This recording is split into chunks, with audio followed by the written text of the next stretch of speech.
and welcome to the Unhinged History Podcast, the podcast where each week you get to learn crazy new history things that Angie and I just learned. Maybe you've known them already. Maybe you're actually the ones that suggested we do them, but they're new to us. That's for sure. I'm Or we've Theresa. been sitting on the story for our whole lives and we finally have someone to share it with. There's also that. I mean, yeah, that's likely. But I'll admit, Just, half the time I've got a list of stories that I'm going to do maybe one day. And then there's ones that I just go, oh my gosh, I cannot not talk about this. I was just going to say, I have this list of ones that I wanted to share with you forever. But while looking for information on those lists, I learned something else that I'm like, oh, I kind of got to tell her this now. Yeah, right? Yeah, my original list may never come to fruition. But it's always good to have that list to turn back to. And you're like, the well has run dry. I've got nothing left to give. Dry. What shall we do? So I'm deleting. what are you deleting? You shouldn't be compulsively editing your story right now. This is probably a bit too late. No, it's fine. I'm not actually editing my story. I'm editing timestamps in my story. I'm removing the timestamps. Okay. When I get to my story, you'll know why. Yeah. Wow. That's all. Yeah. It has nothing to do with anything other than the numbers were bothering me. So I thought while I wait, I'll delete. Yeah, while I'm stuck, doing all of my crazy things, getting my internet to act right. Internet. Yeah. But I'll just delete while I wait. So you want to hear the story that made my husband so upset that he made me stop telling him I couldn't even get to the worst parts? Yes. Okay. No, but yes. So I'm going to tell Punish you me. the story of Tarrare. And my sources are an article from Factinate.com, Chilling Facts About Tarrare, the Weirdest Man in History, an article on BBC.com, The Tragic Fate of the Man Who Couldn't Stop Eating. Same, buddy. Medical marvel, carnival freak, secret agent, cold-blooded killer. You can call Tarrare anything, but you cannot call him boring. This 18th century Frenchman. I was going to say you can't call him late for dinner. I mean, hold that thought. Okay. Thought being held. He's gone down in history for his insatiable and disgusting appetite and eating habits. He could and did eat the most horrific things, and even stranger, he could eat them all day, every day, without ever gaining a pound. And doctors still don't know what affected him. What affliction he had. Exactly. And there is a hypothesis that I'll get to at the very end of this, but hold all of your thoughts or just blurt them out. Actually, blurt them out. I'd prefer that. So Tarrare was born in the French countryside of Lyon in 1772. And while his birth's unremarkable, it's by the time he's a teenager that his gastronomical might's already apparent. At 17, he can tuck away his own body weight in food in a single day. That's so gross. He'd eat a quarter of a cow all by himself. Was it only a quarter because he had to share? I mean, it's just he could eat that much all by himself. That's a lot of meat. When you think about, your son can probably on a good day, maybe 3 hamburgers. And this guy is doing pot roasts. He did eat that 10 patty burger. He did eat that 10 patty burger. Hot dang. But he didn't do it every day, every meal. No, he did it one day, and then the next day he got a 50 shrimp plate, ate 18 of them, and decided I've made a mistake. Shrimp might not have been the thing to start with. That's fair. Yeah. Devastating, but fair. Well, for Tarrare, it was devastating because his parents can't handle his enormous appetite. And so, since he is literally eating them out of house and home, They banish their own son, kick him out of the house. They cannot afford to Oh, keep him. he Abandoned needs a by his job. parents, he falls in with a risque group of new friends, thieves and sex workers. As you do. I mean, who else is gonna there look, those two groups are always there for you. You always know you can turn to them. They will be there. Hmm.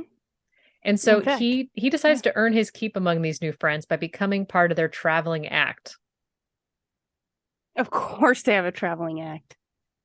Before a con artist would take the stage, Tarrare would warm up the crowd with his insatiable appetites. He'd start by swallowing corks and stones and end up polishing off an entire bag of apples. Good Lord. Yep. I'm just thinking, like, that many apples has to be toxic. You know, at some point you would think that just maybe all of the arsenic in those seeds would start stacking. Is it no, I it's mean, not you would arsenic, it's think. cyanide, right? It's cyanide in apple seeds. Yes. Yes, I think so. Okay. I'm trying to But remember what arsenic is in now. Everything else, I guess. yeah.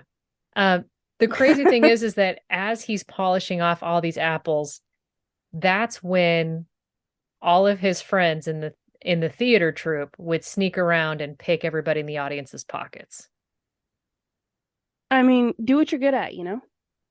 Hey, they're pretty distracted, and I'm really good at slipping my hand in and grabbing a wallet, so Yeah, match made in call it good. heaven. And he's getting Yeah, food, he's I love eating, it. and we're getting more money to buy him more apples. I mean, this isn't a bad gig. This works. So he spends some time with this group of people, and then he decides to strike out on his own, and he transforms his problematic appetite, not appetite, into a meal ticket. That After moving to Paris, he rebrands himself as a was solo. beautiful. It was an accident, too. I can't even take credit for it. Beautiful nonetheless. So he rebrands himself as a solo street performer, and he starts polishing off bags of coins for stunned onlookers. Can you imagine just somebody like literally just eating the coin purse? Do you not know what's on those coins? Yeah, I mean, I I, mean, I guess if the apples didn't do you in, the coins probably won't. honestly, this just keeps going downhill. So even though Tarrare eats an ungodly amount of food every single day, he could blend in a crowd without a hitch. Soft brown hair, slim build, about average height. And the only thing that's extraordinary about his appearance was his noticeably melancholy attitude, which I get it. He's melancholy. So Yeah, you're hangry. he other places say he only looks normal at first, and the longer you stare at him, the stranger he appears. He's said to Okay. have his teeth stained, his lips are eerily thin, and if he held up his shirt on a day he hadn't eaten enough, you could see an astonishingly amount of loose skin. There's so much that he could gather it up around his waist like a belt. Ew. Ew. And that's not the only thing weird about Is him. this an alien hiding in human skin? It very easily could be, because if it is an alien, as weird as his At least appetite it's is, explainable. the smell that he emits is worse. This Ew. man has such a powerfully awful body odor that people struggle to be within 20 steps of him. And after he ate his Well, if you're fill, eating coins, I mean, and rocks and quarks and yeah, yeah, but not onlookers good. say that after he's eaten his fill, you could actually see the vapors rise from his swollen body and the smell gets worse. Mm. And apparently, he's incredibly sensitive to heat. And if you dare get close enough to touch him, he'd be radiating that heat. Hmm. And you shouldn't be surprised that Tarrare has some bathroom issues. Oh, does he? Does he? Would have never Like, guessed. one source describes it as the smell as being positively fetid beyond all conception. I mean, he did put a cork in it. Whoop. So Okay. Tarrare basically, spends most of his time being a street performer, eating anything for money and eating everything for money. But sometimes it didn't always work out. And in 1788, somebody hands him an unknown substance that finally overpowered Tarrare. He'd eaten something, but unlike any of his other odd meals, it's just not something he could expel. And onlookers realized something was really, really wrong. And that's when they leapt into action, carrying their stinky, sweaty street performer to a local hospital. Ew. The Tarrare took, visual I have right now is oh, disgusting. yeah. He took a powerful dose of laxatives and managed to expel the mystery food that had finally defeated him. Mm. And ever the showman, Tarrare immediately sat up and restarted his act. He wanted to prove that he'd recovered by being a model patient and said he wanted to eat the doctor's watch and chain to prove this. And the doctor looks at all this and dryly replies that if Tarrare dared to do so, he'd slice Tarrare's stomach and retrieve the items himself. So Tarrare didn't swallow his I watch. mean, then I have so many questions. Okay. Also, I'm grossed out. Yep. Stay tuned because it gets worse. Okay. So again, there's not a lot for Tarrare. He's a street worker, he's working hard, but he just doesn't have a lot in his favor. And so when the War of the First Coalition came aboard and saw France attack the formidable Habsburg monarchy, Tarrare joined the cause. Like so many 20-somethings, Tarrare decided to fight for his country and he joined the French army in 1792. There's just one problem. They can't feed him there either. The 18th century army rations weren't exactly buffet level meals, and Tarrare's stomach could definitely tell the difference. The medical marvel tried to survive on the army's meal plan, but Tarrare became incredibly weak. Okay, so he became incredibly weak and was even admitted to the hospital. And that's when his doctors Corvel and Georges Ditier, gave him the rations of 4 men, and it still wasn't close to enough. And even though he's getting quadruple rations, he started to get creative to try to supplement his diet. Ravished, he'd eat the scraps off his fellow soldiers' plates and plow through the garbage and eat the poultices. Hopefully, before they're used. But honestly, the more you read about him, the more I don't know if he cared used or not. Like, you're talking about the things you put on a wounded person. Yeah, yeah. To Draw the poisons out, draw the infection out, all of that. Yeah. Yep, that kind of stuff. Okay. I'm So making sure I heard that right. Now yep, I'm gonna go puke. eating the meals of 4 men and everything he can get his hands on, Tarrare weighed barely 100 pounds. And so Good Lord.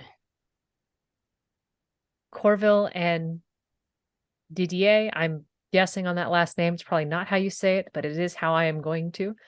And their colleagues are truly baffled by this patient. Tarrare could eat a seemingly endless amount of anything, and medical professionals investigated their star patient, and their confusion transformed into excitement. What if they didn't think of Tarrare as a drain on resources, but a thrilling opportunity for some wild statecraft? Doctors began to investigate the limits of Tarrare's theoretically endless appetite. First, they served him a meal that would normally feed 15 people, probably expecting that he's not going to get through it. Instead, Tarrare finished off all 15 plates, licked his lips, and then immediately entered the 18th century most intense food coma. Good on him. That is an entire dining room table, plate to plate to plate to plate to plate. I love it for him.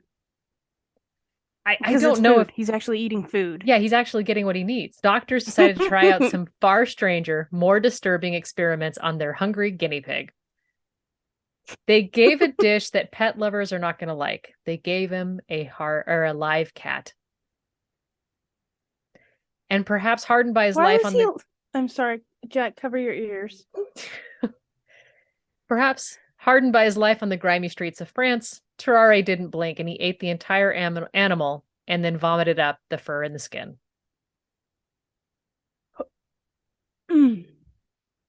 Okay. Yep.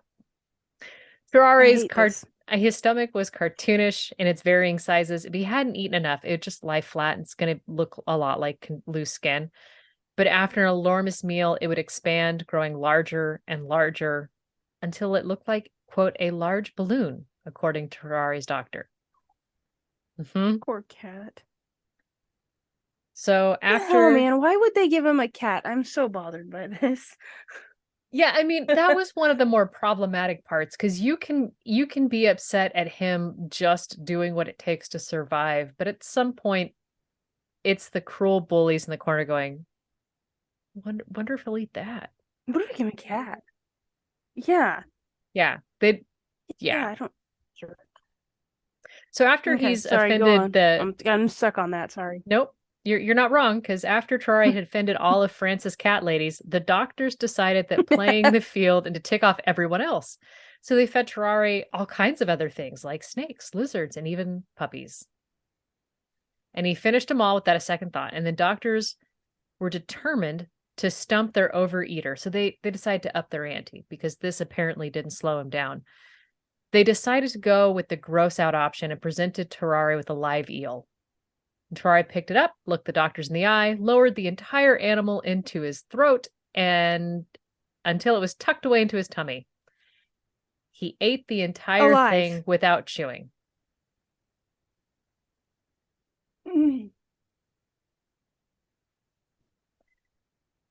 Quote, Tarrare's jaw seemed normal when it was closed, but when he opened it, people's eyes widened in fear and disgust, and he resembled a snake unhinging his jaw to swallow its prey whole.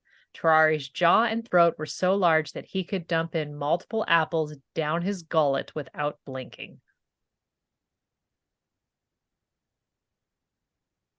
Please tell me you made this whole story up. Nope. This might be the last podcast Angie ever does with me. Because once doctors realized that Tarrare could truly eat anything, they turned their attention away from cuddly animals and towards the War of the First Coalition, which is ravaging France. The General Alexander de Beauharnais, I butchered that, realized that the French forces could use Tarrare's strange talents for good of the country and turn the army's bottomless pit into a top secret messenger. Here's the plan. Doctors are going to feed Tarrare a box with a crucial memo inside.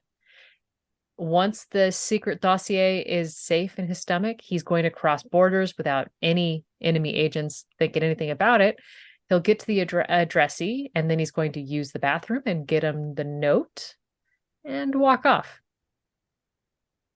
So Tarrare's thrilled to hear about this new mission. And I'd be out of spy work. I'd be like, no, forget it. I'm done. I'm out. Bye. I'll take prison time. I was on the receiving end. On the receiving end. Okay. That's fair. Yeah. That's fair. Tarrare, he's thrilled about it, though. He gobbles down the military documents in front of the army of the Rhine commanders.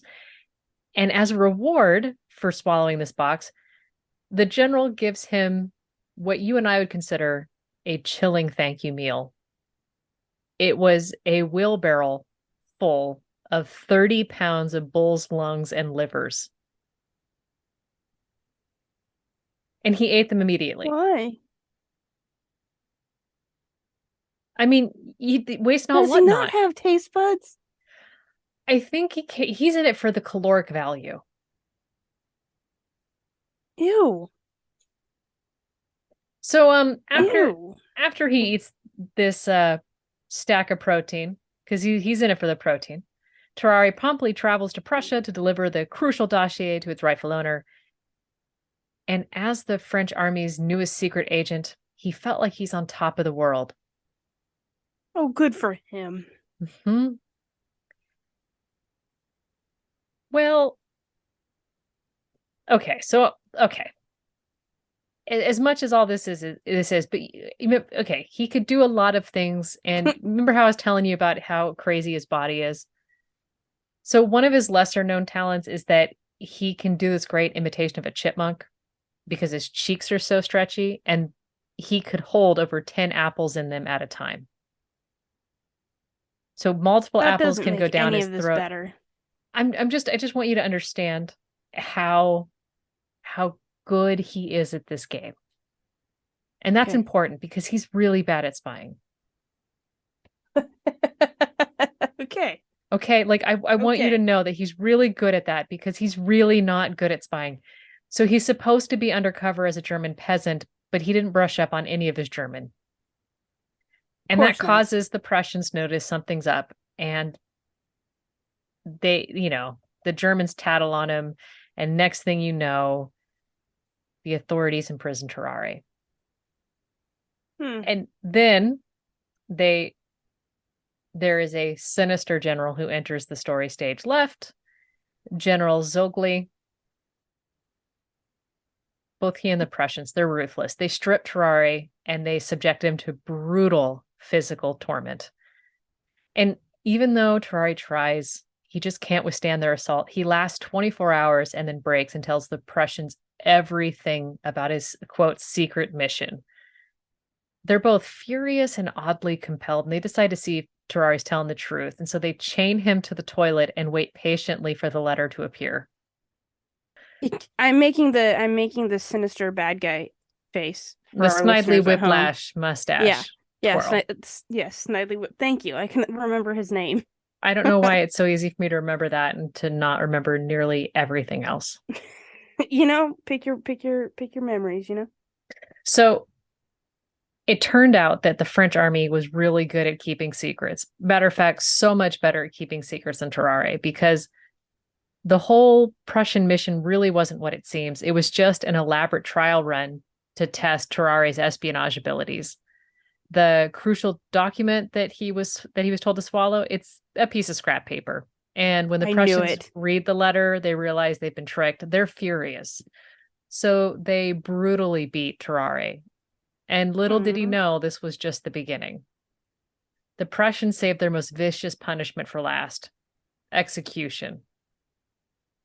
They Typically. mocked Tarrare as they took him to the gallows, slowly lowering a noose over his still trembling neck.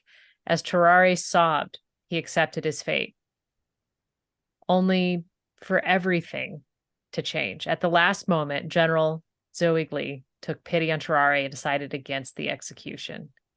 He took the prisoner back to the French border, trusting that he would tell his army not to mess with Prussia.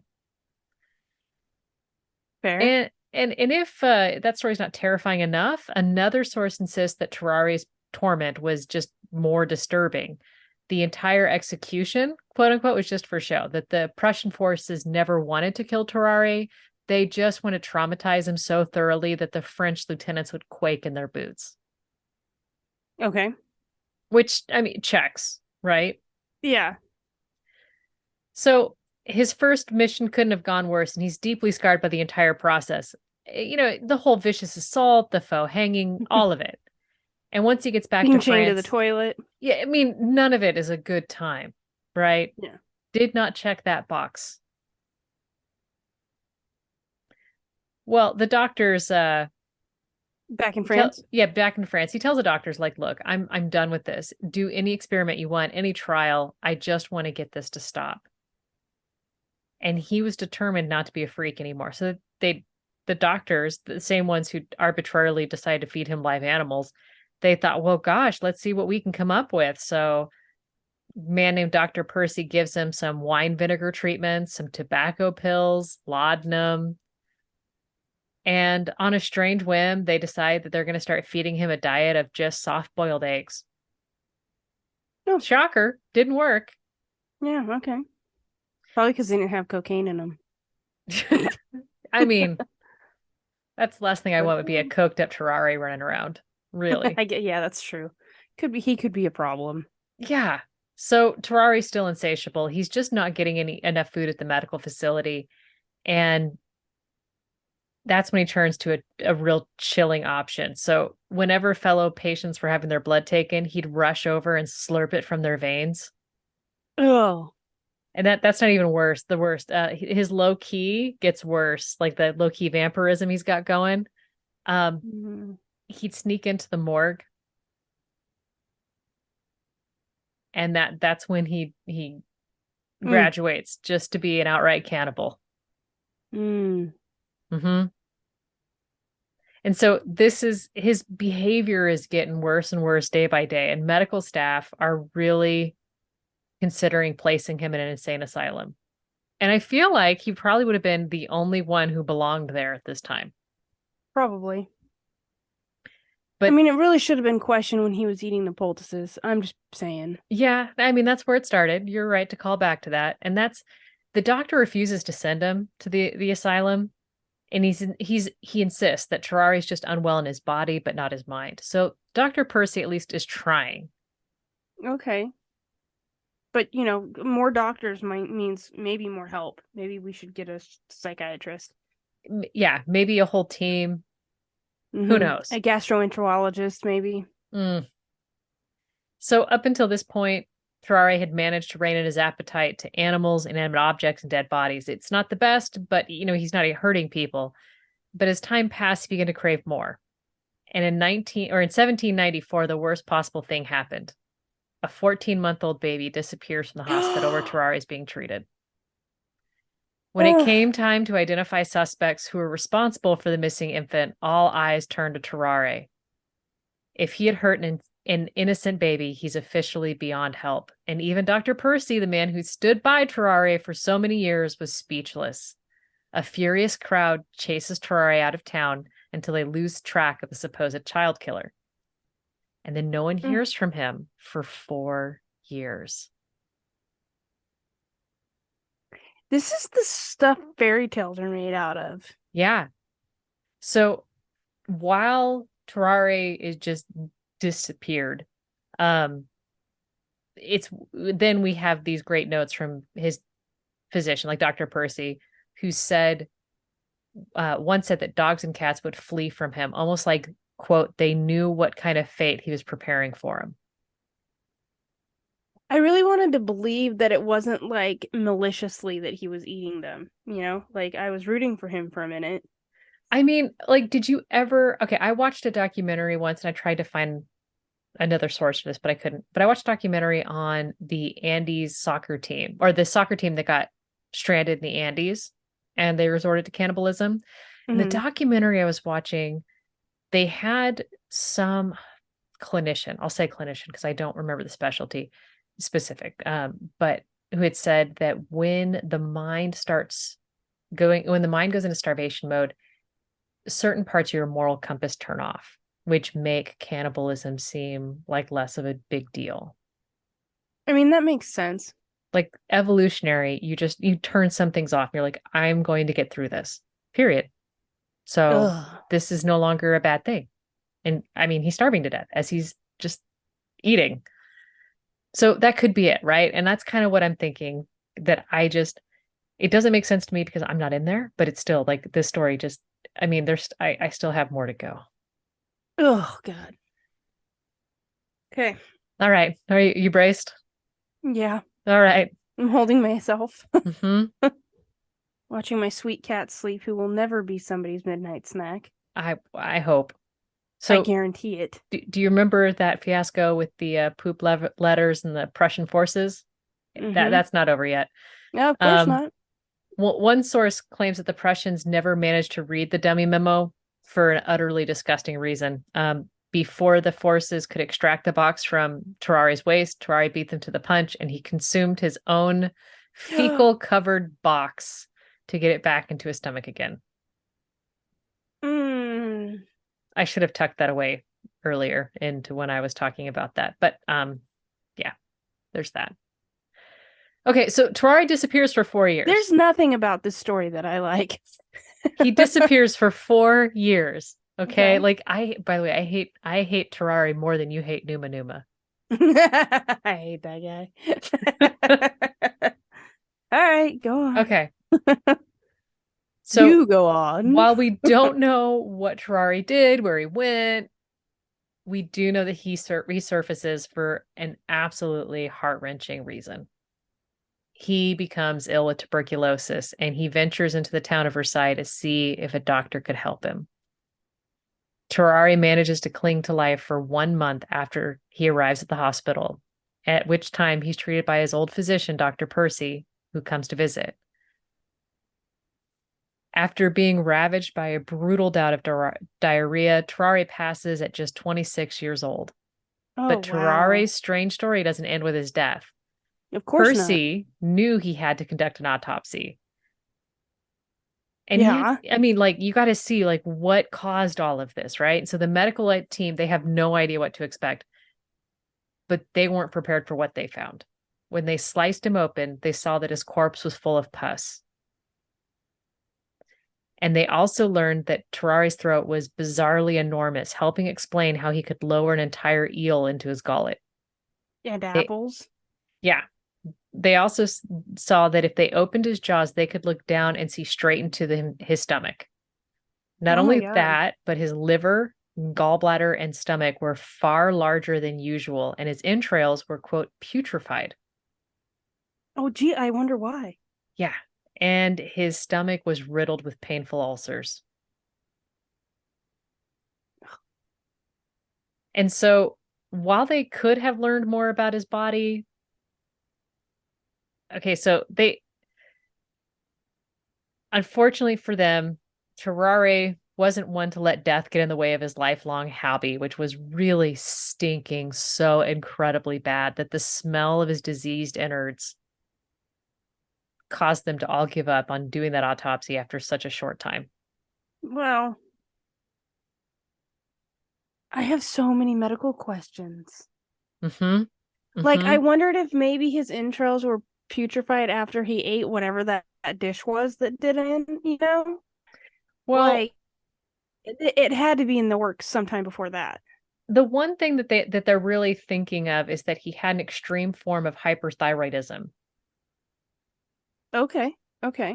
I mean, I guess I don't know a ton about it, but it would make sense when you consider his sensitivity to heat, his strangely Yeah. soft hair. I guess soft hair is a symptom of hyperthyroid. Okay.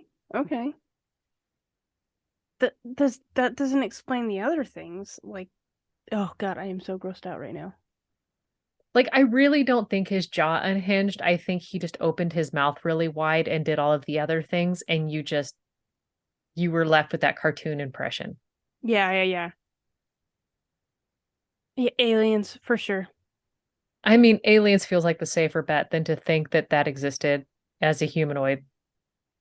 Because yeah, I just I don't know what to do with myself right now. Now you know why I didn't even get to the baby. And Mike was like, stop, I'm done. You're done. We're done. This is I'm gonna done. I'm gonna go call Mike now. We have to go to therapy together.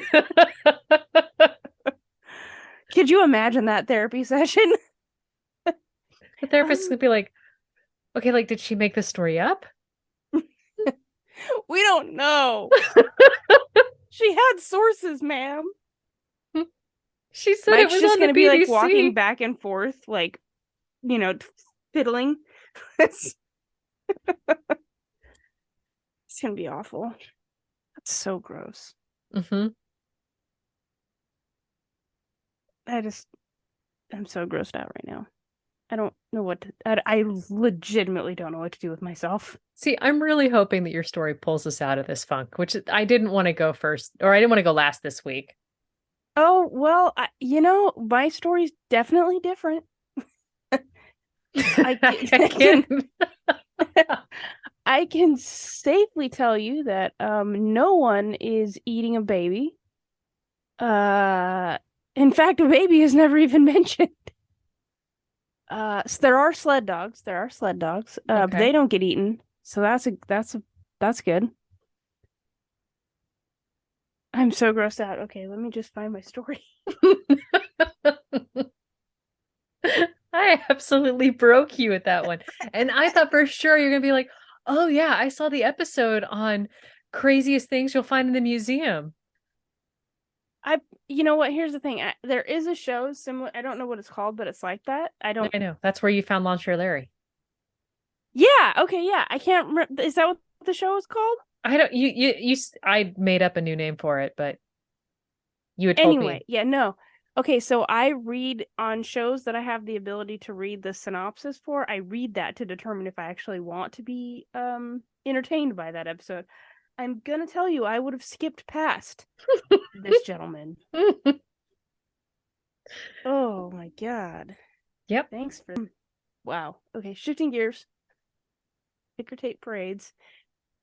My story, it damn. Just thinking about snack time. So grossed out right now. All right. Have you ever heard of Rear Admiral Richard Byrd? Richard Byrd. Byrd. Yes. Uh Richard Byrd, he British forces. Nope. No. Should sounds like he should be though when you hear his name. Yeah. Okay, because I was getting confused with somebody in the pig war. No, this okay. It's not in the That Pig was War. that was Baines. Carry on. I love that we just went through our repertoire of wars.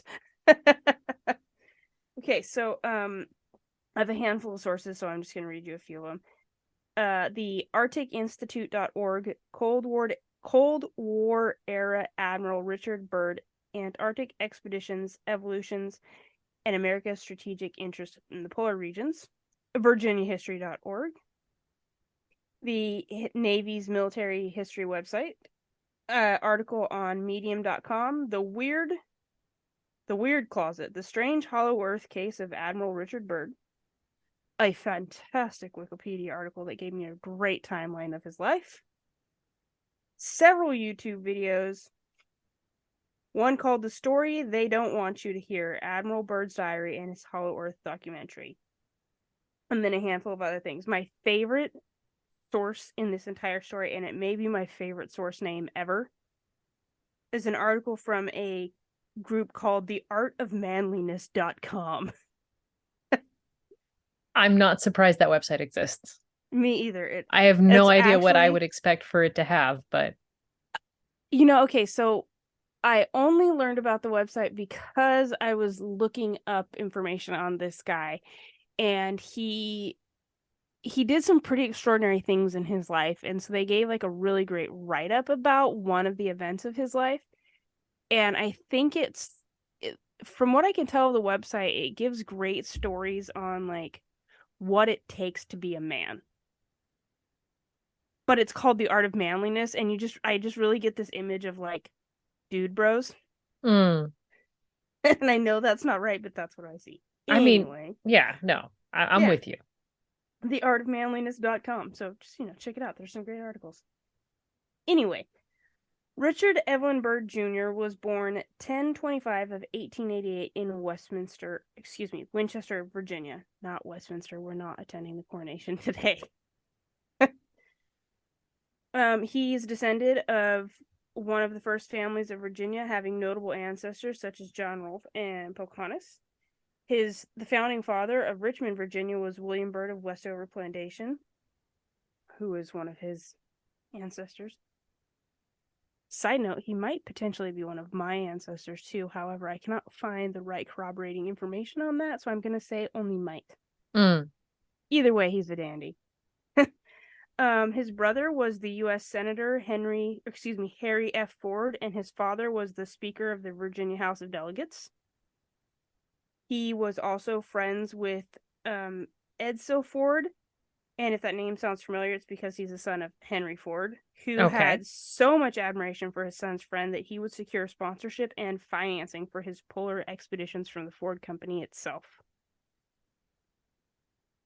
As a young man, Byrd, I'm just gonna give you like a real brief, as brief as I can make it, a timeline of what led up to this event, because he becomes one of the most decorated military men of his time. Like his chest was medals. Like there's no other way around it. So I just kind of have to tell you a little bit of his background.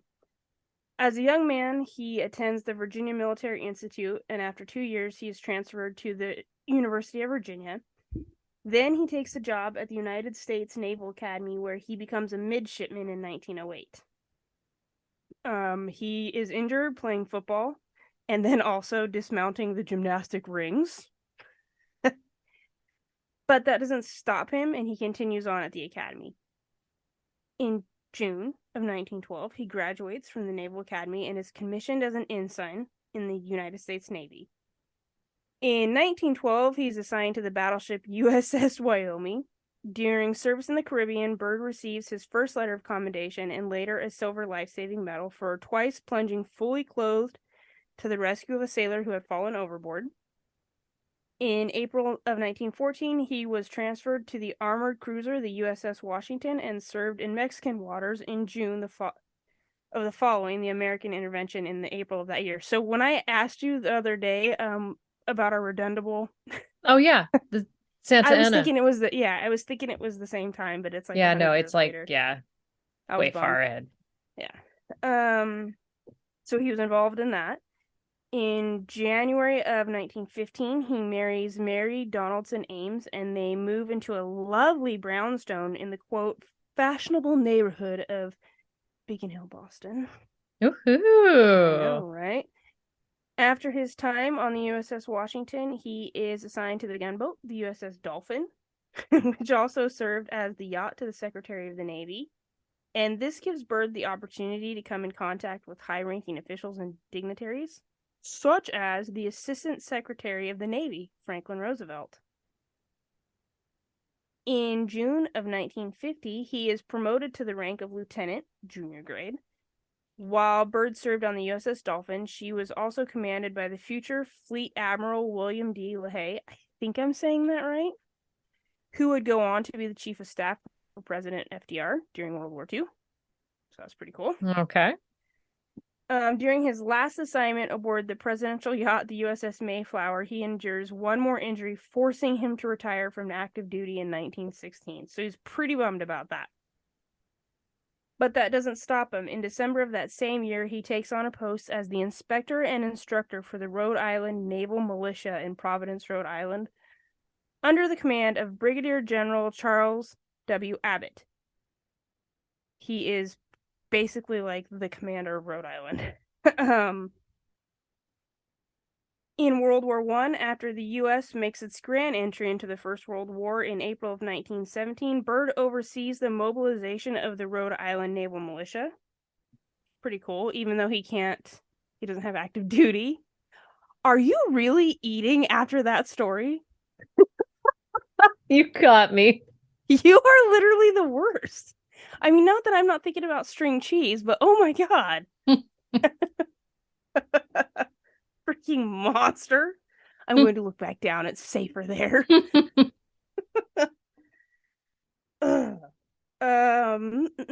He was recalled back to active duty and was assigned to the Office of Naval Operations and served as the secretary and organizer of the Navy Department Commission on Training Camps, which was like a cushy desk job. And also, after saying that entire mouthful, can we work on shorter names, government? Like, You could also just say, this dude saw that dude, and he met another dude, and they were high five. dudes. And they were dudes, and yeah. But in 1917, he gets sent to the Naval Aviation School in Pensacola, Florida, where he qualifies as an aviator in June of the following year. And here's where it starts to get pretty interesting. After he qualifies as an aviator, he is then sent to command the Naval Air Forces in Halifax, Nova Scotia. He was assigned here from July of 1918 until the armistice in November. November of the same year? Yes. Okay. During the same assignment, he was promoted to the rank of lieutenant and also given the temporary rank of lieutenant commander, I think because it's wartime. Okay. For these services, he does receive a letter of commendation from the Secretary of the Navy, Joseph Daniels, which later, after World War II, that's converted to the Navy Commendation Medal.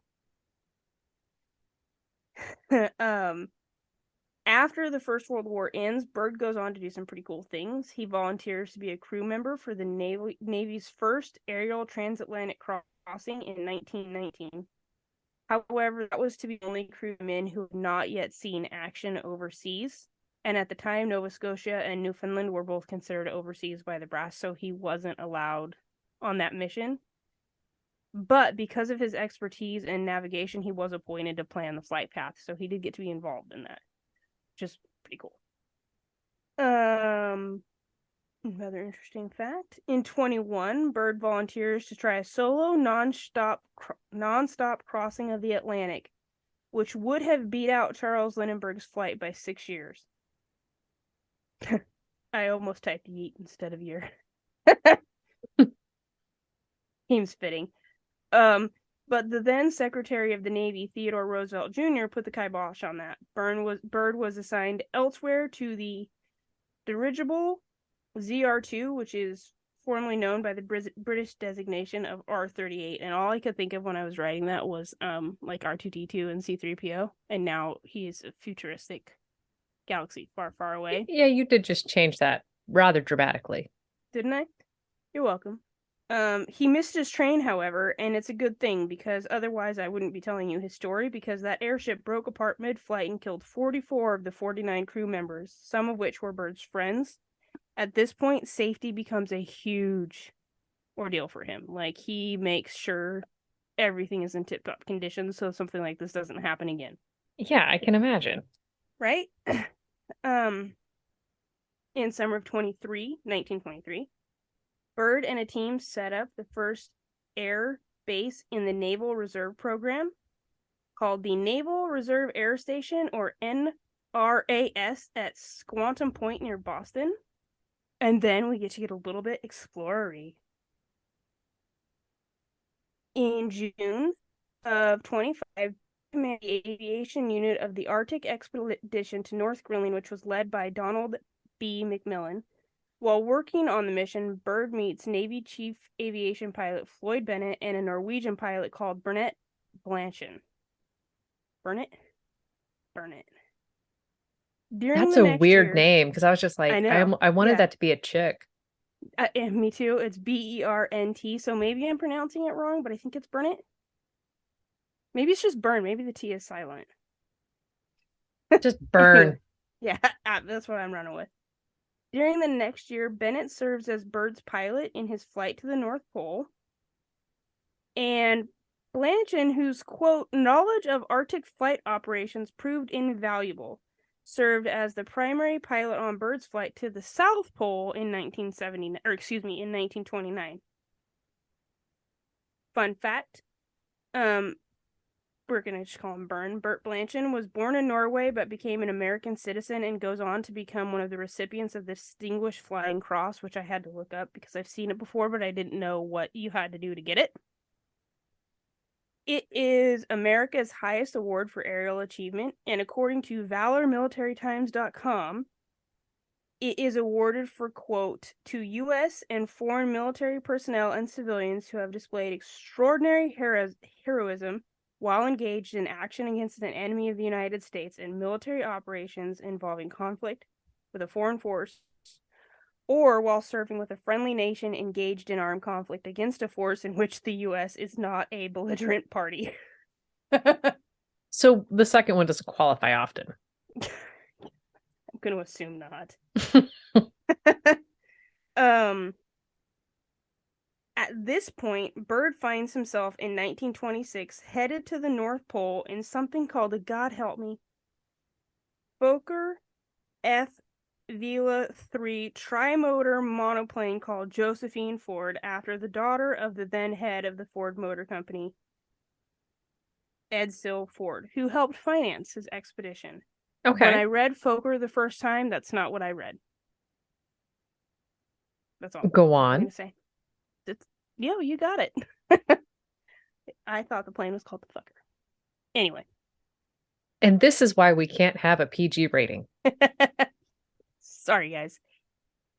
Byrd and pilot Bennett say they reached the North Pole after 15 hours and 57 minutes, which included 13 minutes circling their farthest north, and the nautical distance of 1,335 miles, or in regular non-nautical miles, because I know this matters to you, that'd be 1,535. Wait, so what's the difference? 200. 200 miles So makes the difference why between nautical and regular. so why is there even like what purpose does that serve? I don't know, and I knew you were going to ask me that, but I don't know. I'm really curious about it too. I'm going to find us the answer. Okay. They return home, and Byrd becomes a national hero, and both him and Bennett receive the Medal of Honor. Byrd earns the rank of commander, and Bennett the rank of warrant officer. However, there was some hubbub about the type of medal they would win because at the time, something called the Tiffany Cross was an option, but people were not fond of it, and typically the Medal of Honor is handed out after valor in actual combat, and there was none in this case. So them being awarded that made it a bit of a controversy, but it also made it possible for Congress to distinguish combat versus non-combat medals of honor. Okay. So there's that. A side note from this particular adventure is our friend, the Norwegian pilot, Blanchen, or Byrne. Mm-hmm. Mm-hmm.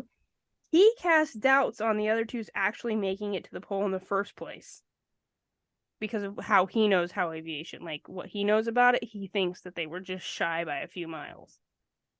But even if they didn't make it, a few days later, a completely unrelated crew of the airship Nord did, so like it was still crossed around the same time.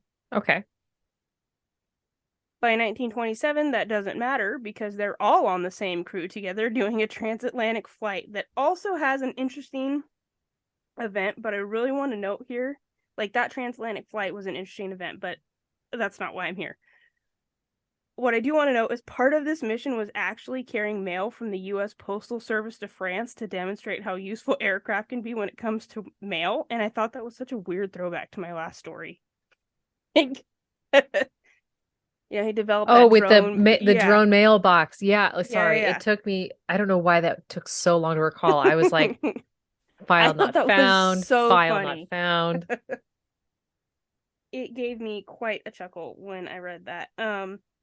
Also in this mission, they uncrashed. Unclear on why that was so funny to me, but Uncrashed?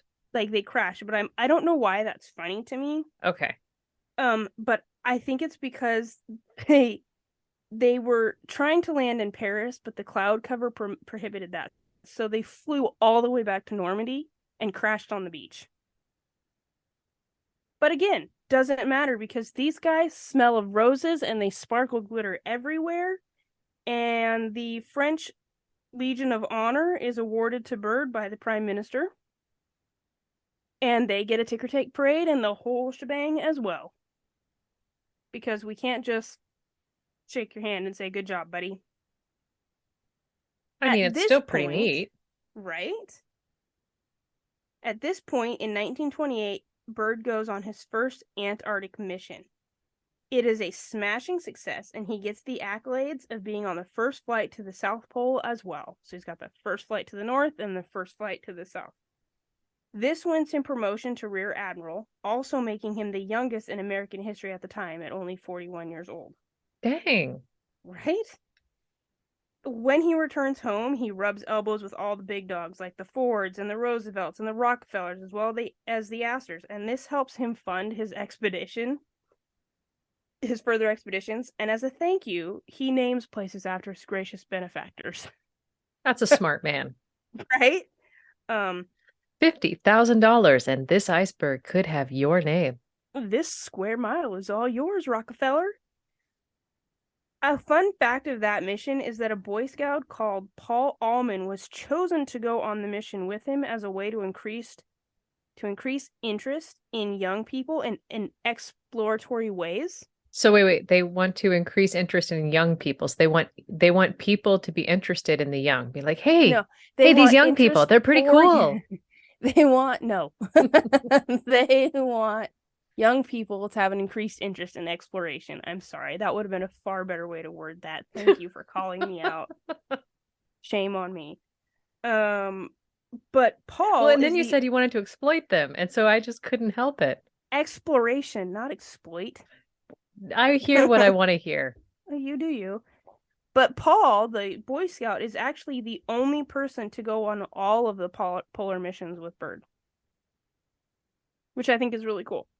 Um, During his second trip to the South in 1934, he opts to spend 5 months alone operating a weather station. And That's this a is where long that, time. right, this is where that article about the art of manliness comes in, and it was really a compelling article. He almost didn't make it back, but unusual radio transmissions started coming to the rest of the team that were like stationed at the base camp on the ice shelf. Um, and they finally make it to him after multiple attempts. And when they find him, he is actually suffering from carbon monoxide poisoning from the faulty stove. Oh, geez. Yeah, but he survives. Like, he's doing great once he gets out of the carbon monoxide. And this is what Byrd has to say about his time alone. And this is what I got from the article on manliness. Um, Byrd wrote a book actually called Alone after this mission. It is something, I believe, that people beset upon the complexities of modern life will understand instinctively. We are caught up in the winds that blow every which way, and in the hubbubaloo, the thinking man is driven to ponder where he is being blown and to long desperately for some quiet place where he can reason undisturbed and take inventory. I highly recommend the article if you get a chance to read it. I'll send you the link. So that kind of changes Byrd's perspective on absolutely everything. The time alone goes from being like, what's my next award going to be? What's my next medal being going to be, to day, what is the most important thing? And he settles on your family and humanity as a whole. Like, family and living your life for the simple things is the most important thing. But does that stop him from going to the South Pole again? No. So, excuse me, I gotta find myself.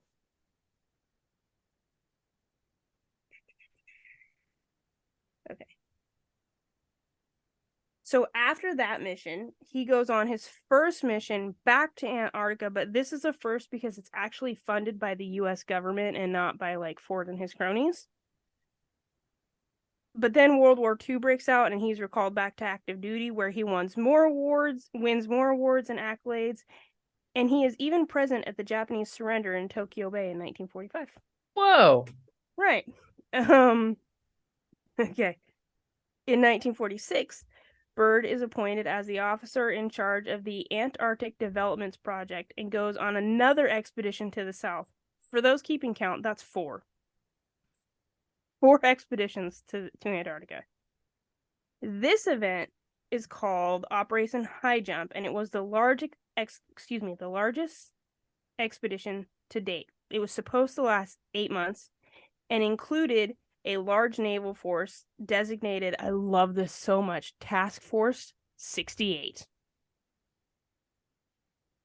I like how you are so thrilled with things like names of things, and I'm all right, and Okay, yeah, I like, love it it's amazing. because I was thinking of Clone Force 99, but whatever.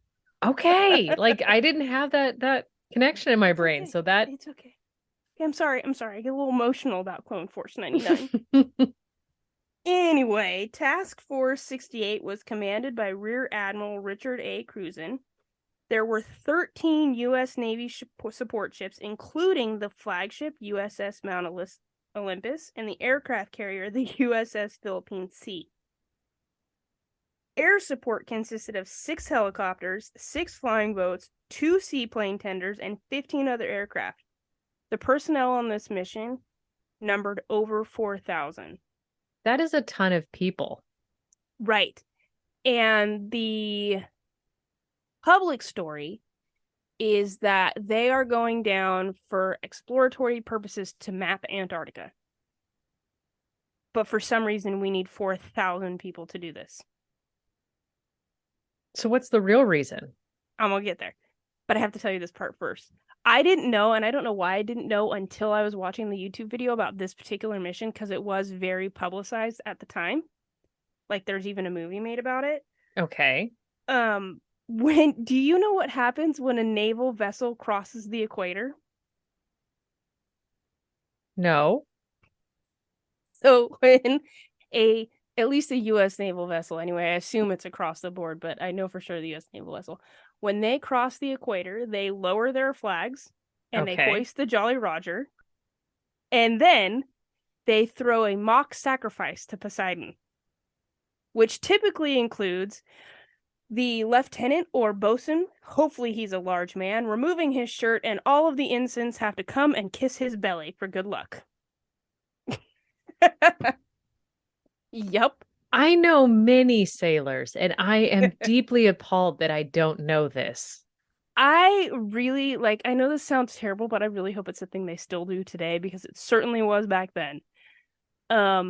Because this ship was headed to, and I think this is absolutely fabulous, because this ship was headed to Antarctica with such a force, they brought sleds and dogs with them, right? And these dogs are like highly loved crew members. Like they baby them, they're their buddies. Oh, yeah, just like when I told you about Captain or Sergeant Jack Yeah, yeah, Brutus yeah. and Sergeant Stubby. Yeah. So So, Stubby was smuggled onto a aircraft carrier.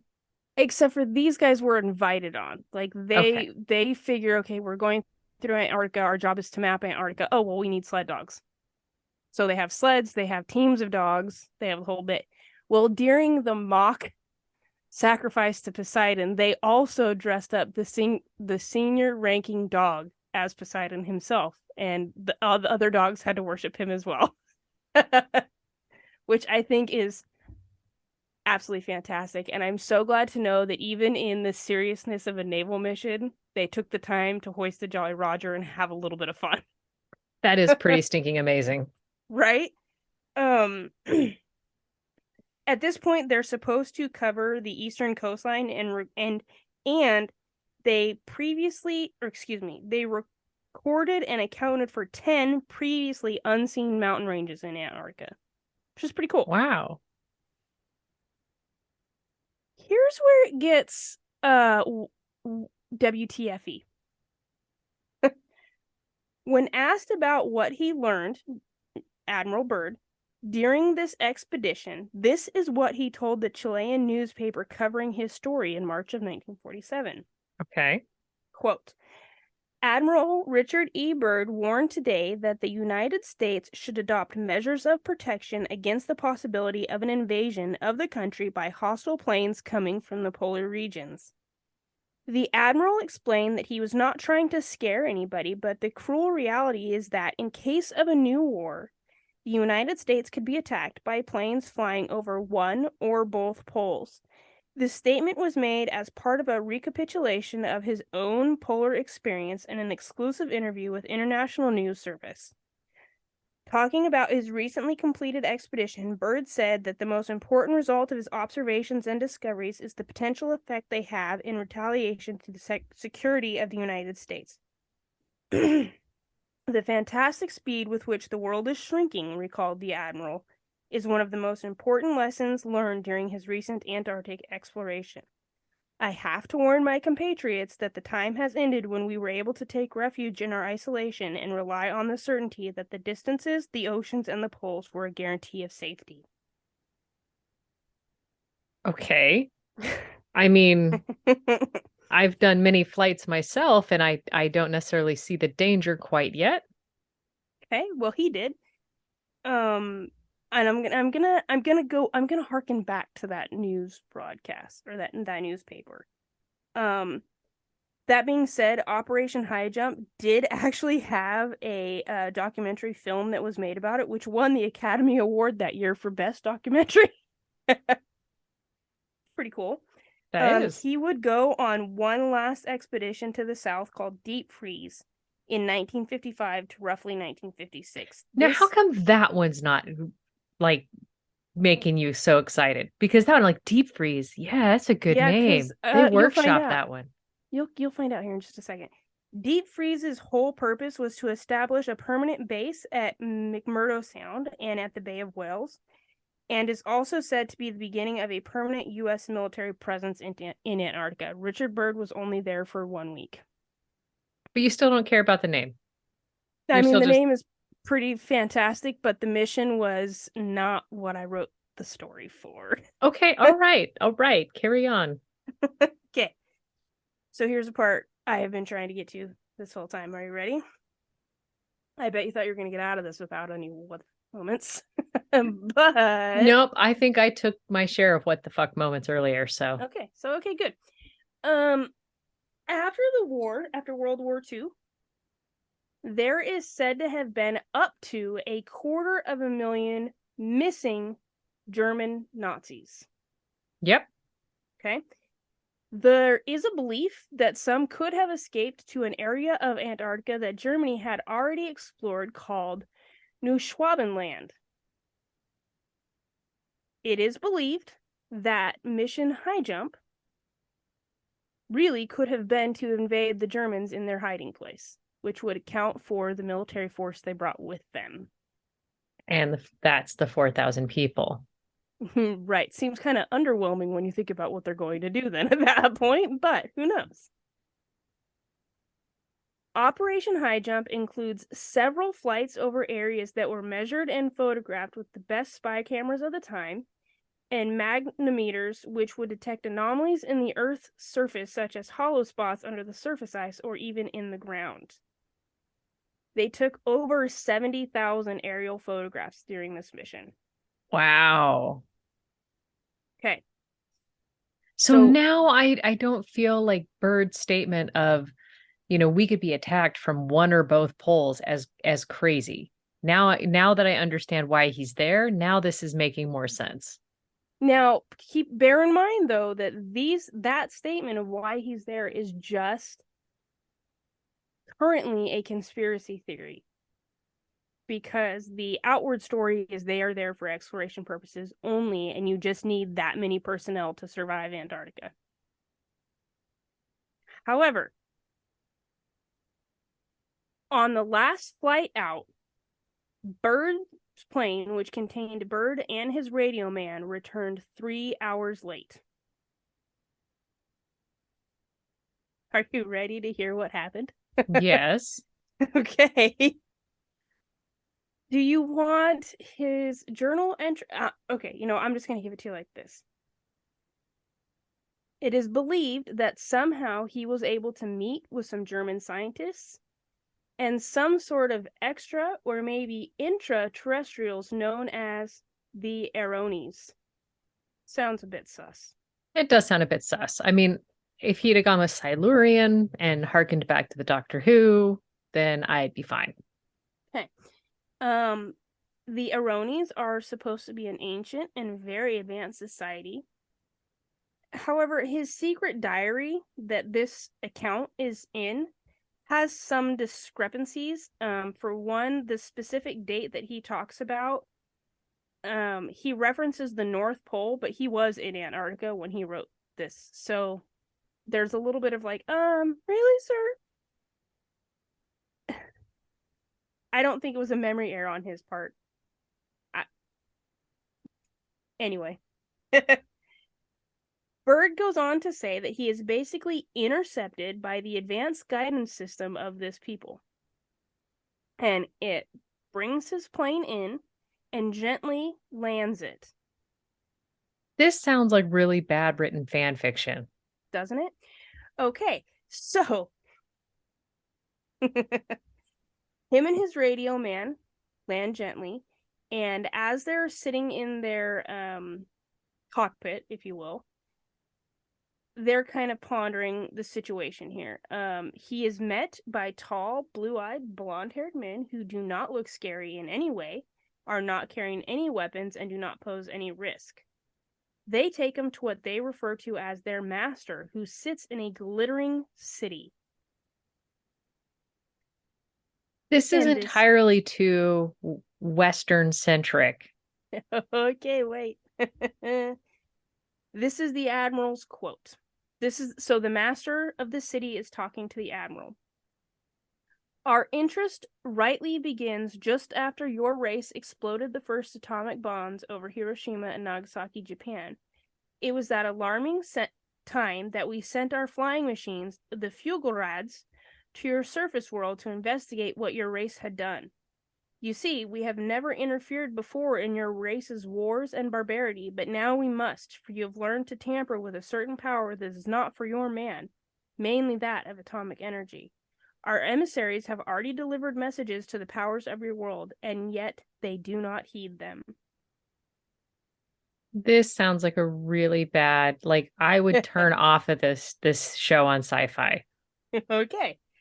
The master goes on to say that within his city, he can get to the surface world through places like Tibet. There is a stairway leading from the Great Pyramid all the way down. And both the North and the South Poles have tunnels that lead directly to the city.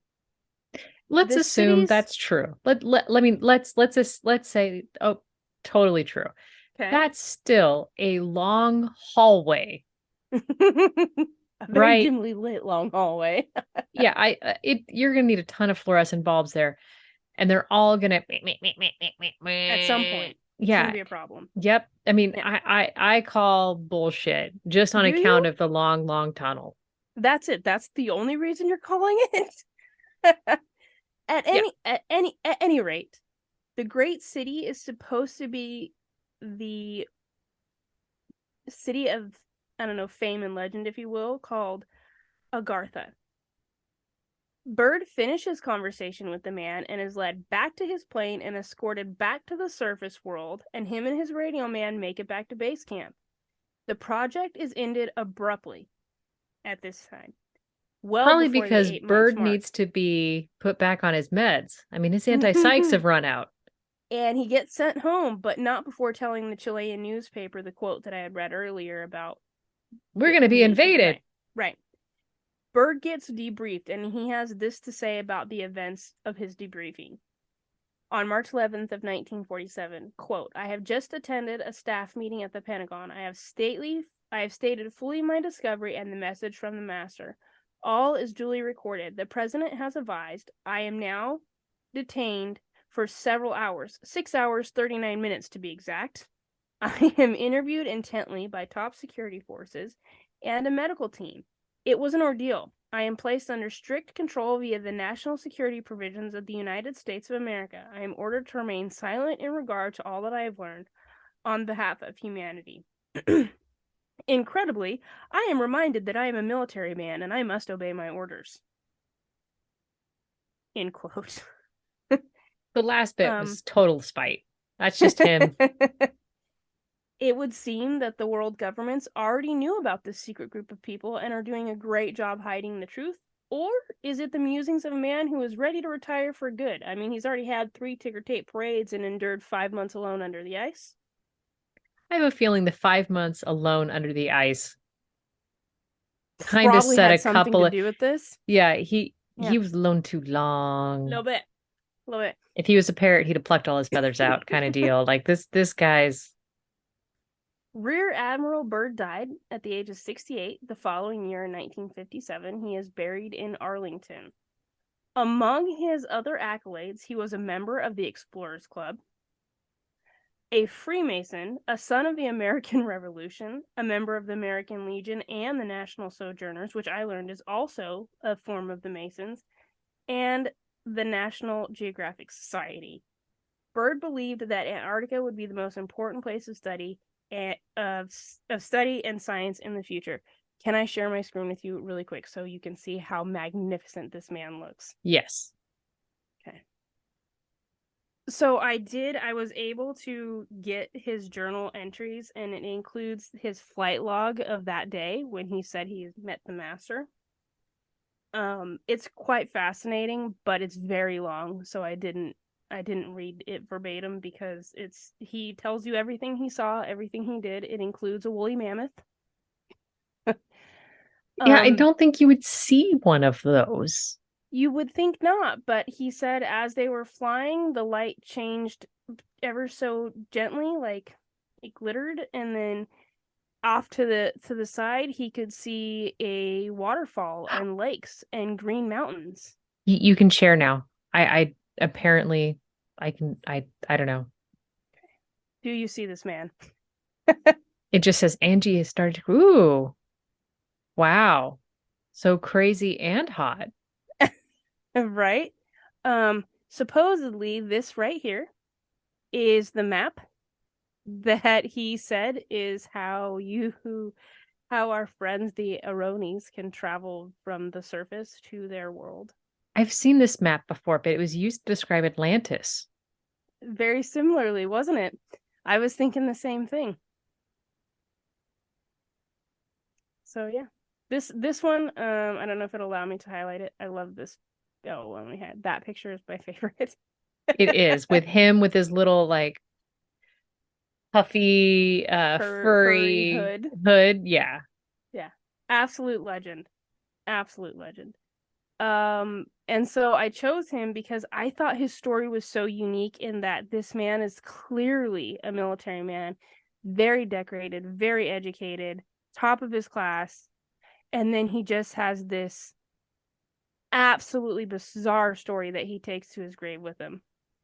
I mean, okay, look, 5 months alone. Ought to do it, don't you think? Yeah. I mean, that's 5 Yeah. months of solitary confinement. Pretty much. I mean, he could Morse code out to his team, but that you weren't having conversations. No. So yeah, there's my story. And I have 6% battery life left, so I'm doing great. When you shared your screen, I kept trying to hit the button to make that pop-up go away, and I had to realize that it wasn't on my screen. Sorry. So yeah, that's my story. Rear Admiral Richard Evelyn Byrd. And Dang. his crazy Hollow Earth story. He didn't eat a puppy. So winning. Only because there were no puppies available. No, he just didn't eat them. Starving was not his problem. So yeah, That's there you fair. have it.